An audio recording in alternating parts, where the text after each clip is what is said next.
दोस्तों नमस्कार। मैं के पनगोत्रा न्यूज़ कंसेप्ट के साथ एक बार फिर आपसे मुखातिब। आखिरकार जम्मू कश्मीर में विधानसभा चुनावों का ऐलान हो गया और समस्त सियासी पार्टियों ने इसका स्वागत किया है। चूँकि धारा 370 निरस्त होने के बाद यानी 2019 के बाद ये पहला विधानसभा चुनाव है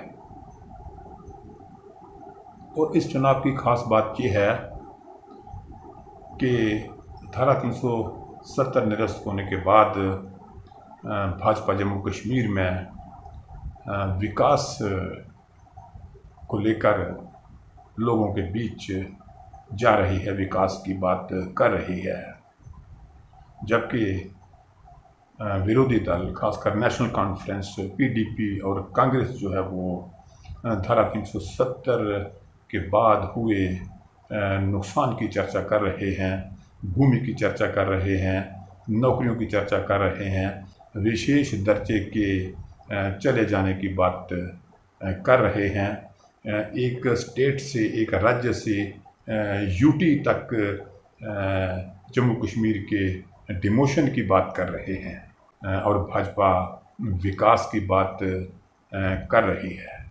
तो एक तरह से देखा जाए तो ये चुनाव जो है ये भाजपा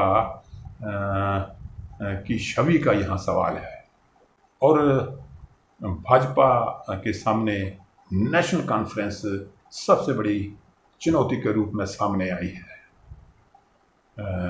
भाजपा को जम्मू सूबा की 2 लोकसभा सीटों पर जीत हासिल हुई है और इस तरह से 43 विधानसभा सीटों पर भाजपा उम्मीद लगाए बैठी है। लेकिन दूसरी तरफ नेशनल कॉन्फ्रेंस को भी कश्मीर में 2 सीटें हासिल हैं और भाजपा को कश्मीर में कोई भी सीट लोकसभा की हासिल नहीं है और यहाँ तक कि भाजपा ने तो वहाँ अपना उम्मीदवार भी नहीं उतारा था। तो इस तरह से देखा जाए तो भाजपा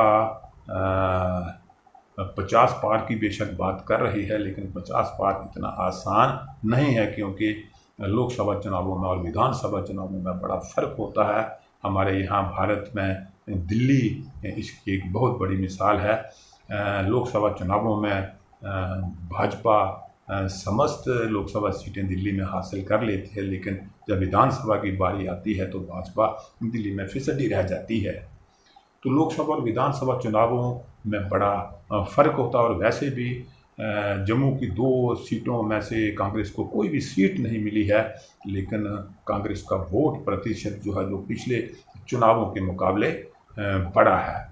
इसलिए कांग्रेस भी थोड़ी बहुत सीटों की उम्मीद जम्मू से लगाकर बैठी है। वैसे कांग्रेस का काडर जम्मू कश्मीर में अभी इतना मजबूत नहीं है, लेकिन फिर भी कांग्रेस उम्मीद लगाए बैठी है और उधर नेशनल कॉन्फ्रेंस जो है वो कश्मीर से ज़्यादा सीटों की उम्मीद लगाए बैठी है।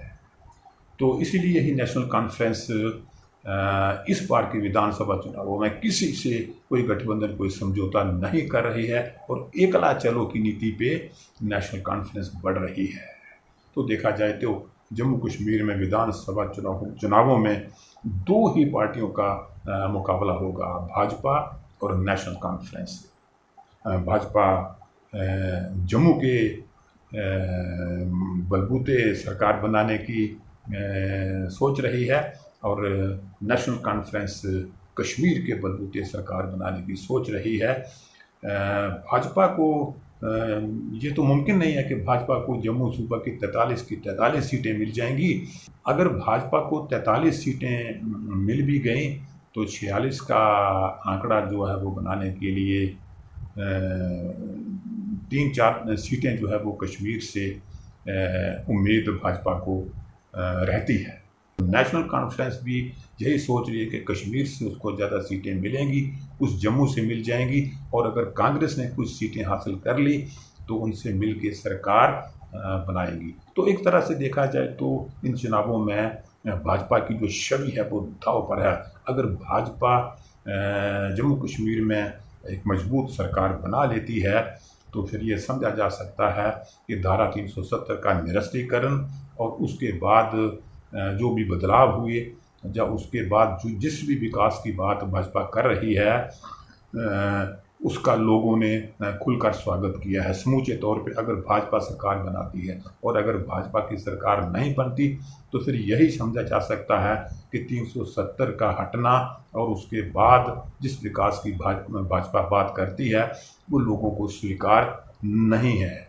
अगर भाजपा की सरकार नहीं बनती तो जम्मू कश्मीर में भाजपा की छवि को काफ़ी जो है वो धक्का लगेगा। और अगर भाजपा सरकार बना लेती है तो फिर सबको हर किसी को धारा 370 का एब्रोगेशन और उसके बाद जो बदलाव हुए उनको हजम करना पड़ेगा। तो दोस्तों आज के लिए इतना ही। अगली बार चुनाव संबंधी किसी और मुद्दे के साथ आपके सामने मैं हाजिर हूँगा। तब तक इजाज़त दीजिए। के पी गल्होत्रा को नमस्कार।